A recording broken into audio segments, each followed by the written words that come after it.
Hi, this is Hutch. It'll be so silly if I tell you to play Fallout 4 in Japanese when you already have it in your own language and are happy with it. The contents are basically the same after all. While this being true, there's one game I think worth re-localizing. This is Destroy All Humans. Through the process of Japanese localization, the localization team turned the game of merciless massacre into that of comedy, spoof, and nonsense. I'll explore the reason behind it, as well as showing notable changes from the original version. First, let's watch a staff credit of both versions.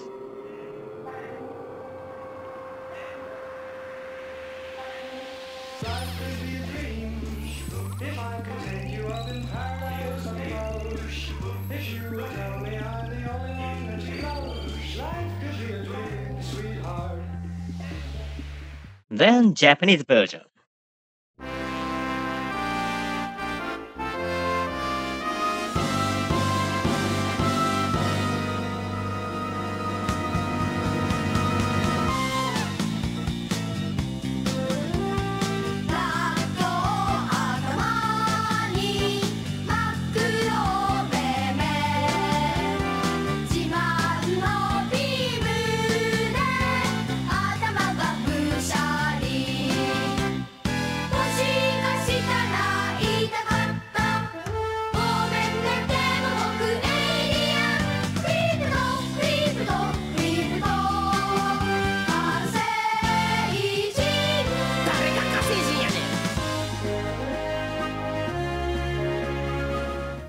This will give you an idea how they are different from each other.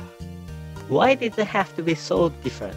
According to Hiroshi Yamamoto, sci-fi investigator and scenario writer of the Japanese version, Sega started the project in 2005. However, the project bumped into a strong opposition by SCE. SCE claimed the game being too violent. It is an example of infamous gore censors of localized Western games, which Grand Theft Auto San Andreas suffered also. Japanese localization of the game on PS2 underwent many changes from the original contents, such as gore censor, changes in missions so as not to do any harm to civilians, and they even changed all drugs into alcohol in the subtitles. Sega had few choices. Either they accept the changes that might spoil the points of the game, or give up the project. But Sega was creative. In addition to a few changes such as blood color, they put tons of jokes in the scenario so as to make the massacre as a part of a comedy on the whole. Imagine Mars attacks, and you'll get the idea. So let's see what they did to the story. The biggest changes are about Cryptosporidium 137, the player character. In the original version, he's a clone soldier created by Orthopox 13 and came to the Earth to find another clone who went missing. He's also a merciless killer who shows no respect to humanity. He is ordered to collect human DNA, which he'll do by slaying people with joy. SCE didn't like a brutal alien to be the player character, so the team made two major changes. He came to the Earth for endorphin instead of DNA, and he's not a merciless killer anymore. In Japanese version, all the clones of Cryptosporidium are made to collect endorphin from all over the space. Endorphin is supposed to value a lot, and its creator, Orthopox 13, makes his living by selling it. The loss of Cryptosporidium 136 is a big deal because it damages his revenue. Then Cryptosporidium 137 comes. He has stayed with Orthopox 13 because he's too young. Orthopox 13, worrying about him, finally allows him to go to the Earth, and this is how the story begins. Here arises the question, why kill? They provided a well-made explanation for that. At first they try to talk.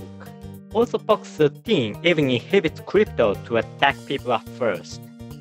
However, when a farmer spots Crypto, he grabs a shotgun and shoots at him, and Crypto shoots back as a self-defense, which is illegal according to Space Constitution, as he says. Just as Space Runaway Ideon, a small misunderstanding brings about a huge conflict between two intelligent lives. As for the jokes, they are surprisingly extensive. It includes sci-fi, movie, anime, pseudoscience, stories in the 50s, and such. This game puts players into a flood of jokes. Let's see some examples that Yamamoto put on his website.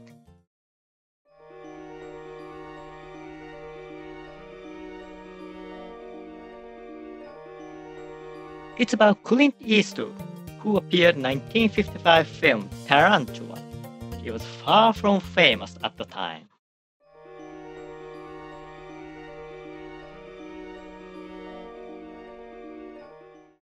This is about Mantle UFO incident in 1948. The staff credit is a parody too. It came from the first Ultraman. Even more jokes are densely packed throughout the game. Yamamoto wrote, the biggest flaw of the game may be that the jokes keep you distracted while in combat. Along with these changes, voice actors made a great contribution to creating the atmosphere of the game. Let's focus on Crypto and Orthopox 13. Because players would hear them speaking throughout the story, they have the most influence in shaping the impression of the game. In addition to saying all the jokes in game, one unique thing is that they both speak in Kansai dialect. Nowadays, Kansai dialect is most often associated with people in Osaka, although its stereotypic image has changed from time to time.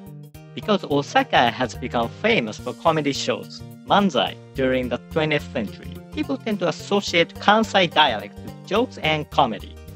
And of course, it's impossible for an alien to speak in a specific dialect on the Earth. By making aliens speak in an impossible way, this game keeps players reminded that nothing serious, this is a comedy. One more thing to note is that their Kansai dialect sounds pretty funny, because the voice actors are not from Kansai region. Of course, this is a part of the strategy to enhance the jokes in the game.